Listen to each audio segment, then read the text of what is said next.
Welcome to the GAME.minder Report, your weekly source for upcoming gaming news and information. It's the week of December 11th, and the GAME.minder Report starts now.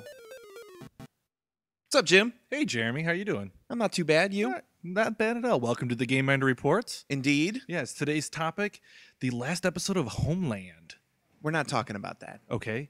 Oscars are coming to town. We're not talking Can about Ben that. Affleck get the Oscar? Okay. God, Jim. Football? Are you on the wrong podcast? I don't know. What are we talking Was about? Homeland good? It's like the sharks are swimming around and there's jumping, but are they going to jump over? I don't know. It's getting to that point. All right, whatever. All right. So yes, welcome to the GAME.minder Report. Indeed. We're going to talk about some video games. Indeed. Unless you want to talk about the playoff picture in the for the Browns and Indeed. Okay. Well. No. All right. So what happened this week in the video gaming world, Jimmy P? Well, there was a couple things that went on. We can start with... I think there was an award show of some Yes, sort? let's start with the Why don't we start Spike, with the VGAs? The Spike Video Game Award. I've always thought that this was one of those... Yeah, I mentioned the Oscars, you know, whatever, and that seems to be like the pinnacle of award shows. I always thought this was more along the lines of whoever sponsored it the most got the award. Well, here's the nicest thing I can say about the VGAs this year. People aren't complaining as loudly about it as they were last year. Yeah. That's for sure. I mean, it is what it is. I never thought they had any credibility. Any notable winners that anyone would care about? I mean, I know Halo won something, right? Yeah, of course. Well, yeah. I mean, Halo won. Super Mario won for the Wii U. I mean, the biggest thing was that the Walking Dead series from Telltale Games and Telltale won for Studio of the Year. That is something that stands out.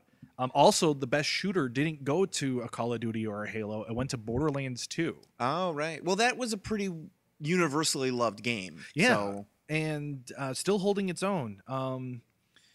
I do know that I saw some people complaining that Assassin's Creed didn't get a nod for anything. Yeah. Which I have not played, so I can't speak to that. Correct. And it's not like they got cut off because Assassin's Creed came out before Halo 4 and Halo 4 won. So. Right. And I know that Journey took a couple, which Journey is probably not a surprise. Right. I mean, it's a surprise to me because I still don't get it. Maybe I just haven't played enough of it. I don't really know how long it is. Well, it's unlike the Oscars, you know, a movie like The Artist won last year, and I have absolutely no drive to see that, nor would I think I will enjoy that. But then again, that movie's probably not for me. So maybe that's true. Yeah. So we'll see. But that's what happened. I don't, for good or for bad. I keep telling myself every year like I'm gonna watch them this year, and then I never do.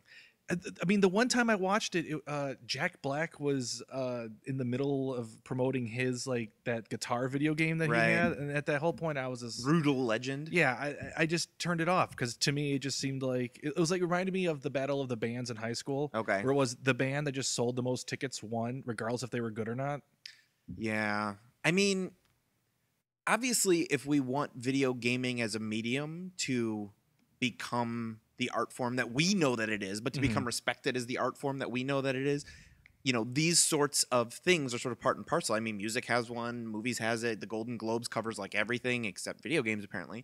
But I just think that the VGA awards aren't it. No, and I would say that the other thing is that gaming is so fractured. I mean, I think, yes, there were some indie games in this, but there was a specific thing at Indiecade that did a lot of the same kind of a thing, but it was only for indie games. Right, and then that's what I say is that the Indiecade is not the go-to indie game. It's the IGN Awards. Right. That is the go-to for independent games. And so maybe maybe it seems like you would think that maybe G4 because they had a network backing, but you would think that, wouldn't you? But there is no more G4. No, it's going to be Esquire. The Esquire for the well-dressed casual male. Is that a male? It's Esquire, isn't it? It's like the gentleman. No, that's GQ. That's GQ. Obviously, I thought Esquire was Esquire was the one that sort of competed with them. I know they're a fashion magazine. I didn't know they were all for men. That has always been my impression. I am not an Esquire reader, so I can't speak to that. Good job, Esquire. But yeah, I mean, obviously, we all knew that G4 was kind of circling the drain. They canceled their last two shows that anybody at least I would assume, that anybody in the gaming world cared about anymore, which was Attack of the Show and X-Play. You know, Adam Sessler left X-Play. We've talked about where he's ended up since then. You know, I just think they're quite clearly completely rebranding the station and moving in a totally different direction. It's going to be claimed content aimed at the metrosexual male audience is said to be underway. So they're going to like the Lifetime channel for males. That's not Spike, because Spike ended up being that channel that was basically like for the meatheads. Yeah, but not for the meatheads. For the person that wants to find a grotto with a fine Cabernet, I guess, Sauvignon Blanc something like blend. that. I mean, they're saying that they've claimed that there is going to be video game content on the channel, like a commercial for Halo. I guess, I don't know. I mean, this is not. I haven't been watching G4 since DirecTV dropped it, so this means literally nothing to me. Yeah, I don't ever see myself going to the Esquire channel unless the Daily Show moves to the Esquire channel, Right? Which I don't think it's going to. But if the Esquire wants to get any good ratings, they should. That's actually a great idea. I'm gonna call them up. I don't think it's that great of an idea. I'm just saying. I feel like Comedy Central's got that one pretty wrapped up. Yeah. So anywho, okay. We talked a little bit a couple months ago, I believe, about the Steambox, and this is actually somewhat related to the video gaming thing because this interview was given at the VGAs, and that is that Gabe Newell has now confirmed the Steambox. Yes, it is coming. Good. In 2013. Okay. All right. I think OUYA is probably quaking in their boots. I'm just saying. I'm gonna gasp one more time. I don't think so. Really don't think OUYA. The only thing that would upset OUYA is if Google came out with an Android box. OUYA is not going to be going. The only people that should be upset is the PC makers. Yeah. Well, okay. Granted, OUYA is pursuing a different developer base, but they're not pursuing a different user base. They're pursuing people who want to play games in a home context on their, couches with an easy to use digital distribution system that is not linked to the old world of consoles. That's what Steam is going to be doing. Right? I mean, granted, it might not be quite as indie friendly, but in the end, that's probably going to help them out. They're going to have a lot of AAA games on there. And that's fine. OUYA, I think, is going... Well, in my mind, the only way OUYA is going to be successful is if they capture the casual gamer. If they capture, like, I want to play Bejeweled on my TV and not on my phone. Right. That is how OUYA is going to... And then, yes, they're going to have maybe an RPG there or first-person shooter there, but something not in-depth and something very fun, fast, and addictive. That's going to be OUYA's ticket. So what do you think is Steam's ticket? Steam's ticket is going to be the vaunted next Half-Life. Right. That is running on your TV. Running on your TV on a box with a controller. That is what, and that's probably... All right, well, so then let me flip it and take devil's advocate. Sure. Why would I want a Steam box instead of an Xbox? Well, hopefully it's going to be, you don't have to buy, it's going to come with a big hard drive, so you won't have to buy any physical medium. Okay. But I mean, there's been rumors that either PlayStation 4 Omni or Xbox 720 might go discless. Okay.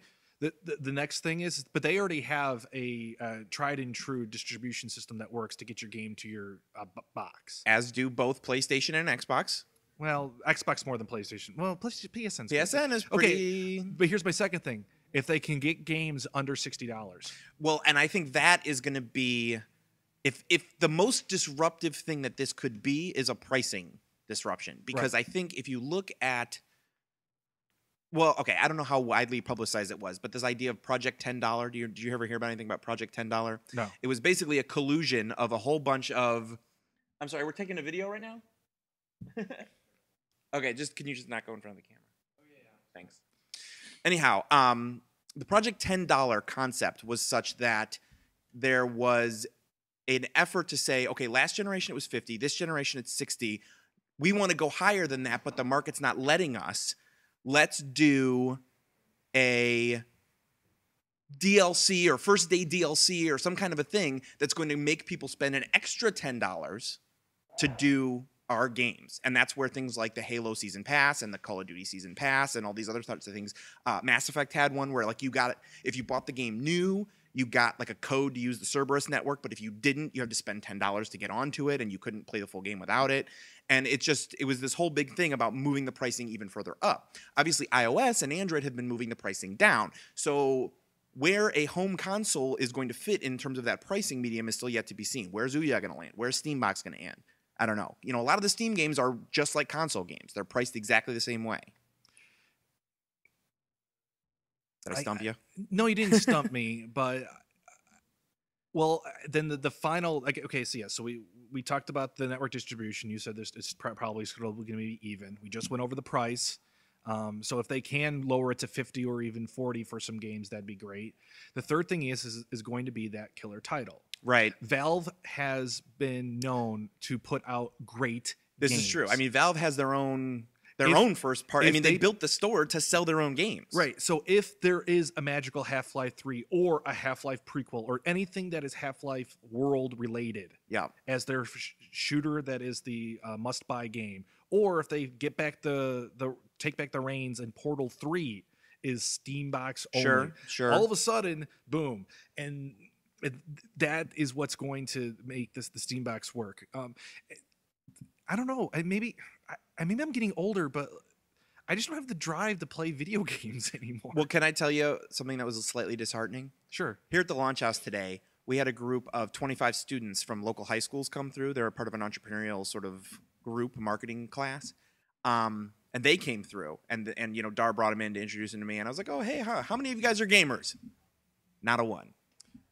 None of them played video games? None of them raised their hand. And I was like, well, okay, this is what we do. GAME.minder tracks video game release days. But it was like... Well, maybe they don't. Maybe the term gamer isn't. Yeah, maybe it's a whole different thing. Maybe it's something else. Maybe it's just like, well, of course I play video games. Like I brush my teeth too. Like what are you talking about? Anyone here a brusher? Yeah, brushers. Anyone? No. Okay. Ooh, I need to check Urban Dictionary right now. All right, so two more little things to mention, and I'm not going to spend too much time on this because we are not AnandTech, but there was a really excellent blowout of a lot of the really technical rumors regarding the PlayStation 4, the Omni, at PlayStation Lifestyle, so we'll link to that. But some of the interesting things had to do with a lot of what you were talking about. Okay, yes, there's cool new hardware, there's cool new this, but what are the graphics going to look like? Right. And that's what this is focusing on. It focuses on the GPU, some of the things they're going to do on the GPU that they used to do on the CPU, like physics simulation. Oh, so no bottlenecks and stuff. Yeah. Exactly. Like, how are we going to speed up the pipeline to make these graphics even cooler? And a lot of what's going to be going into the lighting in the next generation, I think it looks pretty cool. This sort of holy grail of video gaming graphics in terms of lighting is global illumination. Mm-hmm. And I can tell you this from having been a 3D artist. The difference between something that's globally illuminated and something that is not is the difference between something like a kid's animated TV show in 3D and a Pixar movie. So, one of them is 3D animated. It's clearly 3D animated. It's clearly lit, and it's got shadows. But Pixar looks real. And if they can crack that, because it is incredibly CPU intensive, but if they can crack that in the gaming world, we're going to be looking at a whole new sort of graphical upgrade, to get us over that sort of uncanny valley. Like, how real does this look? Well, it looks like I'm looking out a window. That's the kind of realism that they're aiming for. And wow, that brings up just a topic that we will table. But the whole thing is, it's table the motion. Just if it gets to the point where the graphics are looking lifelike, like equal, yeah, and you're shooting someone in the head, yes, what does that mean? What does that mean? Yeah, like it's a good question. Like, because that's the whole thing right now is that, well, it's still kind of cartoony, even though yes, Call of Duty looks and Halo looks kind of real. It's still cartoony, but if it gets to the point where it truly looks like you are getting shot in the face, yeah, then we have a whole big issue. The last thing that I did want to mention was, and I don't know if you saw this week, but Noobs. Yeah, whatever. No, it's a movie about gaming, but it's not a documentary. No, and it is not a pop movie. At least I don't think so. Well, I mean, I think they're going for the mass market on this one. Well, I mean, Jay from I think a lot of people wondered if he was ever going to do anything else, and it looks like he is. Well, I mean, when you watch, if you've ever watched Jay and Silent Bob Strikes Back, the commentary, Kevin Smith was glowing. He said, like everyone was afraid that because this was the first time we were actually giving the spotlight to Jason, and he took it and was excellent. He was well to work with, and he just killed it. Yeah, so the long and the short of it is we will link to this movie, if that's your real name, in the show notes. And honestly, I think it looks like it'll be fun. I think it looks like fun in the way that like a Grandma's Boy was fun. Sure, I will steal this movie and watch it. And I will not spend a dime on it. And as you had said, Grandma's Boy, The Wizard is a video gaming movie. Kids, ask your parents. Fred Savage at his finest. Whereas Grandma's Boy was a pot movie that happened to have video games in it. And I think that that's probably accurate. And it's yet to be seen which this is going to be. It strives to be a game movie about quote-unquote professional gamers. Adam Sessler's in it. I mean, it really looked like just looking at the title, it looked like a really bad knockoff of Stripes. Kids, ask your grandparents. You see what I did there? I saw what you did there. All right. I think, was there anything else news-oriented that you wanted to get to? Just that, with GameMinder right now, you can check. There have been a bunch of games that finally got release dates, which is good. I know that there's some games that have been announced, but not as much. But a lot of the games that have been announced over the summer are finally getting dates. Crysis got a date. BioShock got a date, or Unlimited, and The Last of Us got a date. Nice. So check those out. Yeah, and I will say, as long as we're mentioning this, we did have the big launch last week. We did. It did not go without its bumps. Every hill has a bump. Every silver lining has to have a cloud, was I believe how I put it. But we've got a lot of pushes. We've actually added a bunch of pushes over the week to change, to get the servers running a little bit faster. We've just pushed out an update to the iOS app literally minutes before recording this. It should go live tomorrow. We requested an expedited review. I don't know if they're going to take it or not, but I'm hoping. So if you're having any issues with things like crashes or your reminder list not showing up, all that stuff should be fixed in relatively short order. And I've had my phone on call, so I've been able to get to you up until like 1 a.m. Eastern. So if you have any issues, like your password can't reset, shoot GameMinder an email, and we will definitely get that taken. Yeah, just go to handleabber.com/contact us, and you will see what you need to do from there. All right, so let's talk about what's coming out this week. Do it. All right, so not a ton. Perspective comes out this week, which is one of the ones that I had mentioned, I think a couple weeks ago. It's sort of like the next evolution of Fez. Looks pretty interesting. We've got Hawken, I believe just the PC version. It's also it's rumored to be coming for OUYA, or I guess it's confirmed to be coming for OUYA, but obviously OUYA is not out yet. I do see Mass Effect 3. I'm assuming that's only for the Wii U because it's already out on all the others. Yes. Okay. So if you've been waiting to play Mass Effect 3 until you could do it on your Wii U, I don't know if it has any added features for the extra screen, but we can look into that. We got Oddworld Stranger's Wrath, and I can't read this one. Wheel of Fortune? You can't read Wheel of Fortune? Well, it's Binautalite. Yeah, that's a French game. Yeah, it sure looks like it. It means soon the summer. Okay. Yes. So that game's coming out. Yeah. And then, of course, Jim's favorite, Wheel of Fortune. Yeah. Which I think is going to be a killer app. Killer app. Do it. Nice. And actually, since we were talking a minute ago about the big update, we're actually going to forego the What Did We Pick This Week section because we haven't been able to add any games to the system because we've been too busy trying to get everything fixed. Priorities. Indeed. So I guess the last thing I'll say is if you're coming from Rooster Teeth, welcome. We were featured on OUYA. I should say that. We sponsored OUYA this week. And those guys are great. They're awesome. And, of course, we had the attendant huge spike in traffic last night, which was awesome. All right. Well, I think that's going to do it for the GameMinder Report this week. If you enjoy what we do, why not subscribe by hitting that button right there if you're watching it on YouTube or from the Subscribe Now button on GameMinderReport.com. And to view the show notes for this episode or to follow any of the games mentioned today, don't forget to visit GameMinderReport.com/30. And don't forget to follow GameMinder on Twitter or Facebook or get the app for your iPhone or Android phone. And finally, don't forget to buy all your games through the website or app. Every game you pre-order or purchase helps support this show and the service. Signing off for the GameMinder Report, I'm Jim. And I'm Jeremy, reminding you, don't forget to play.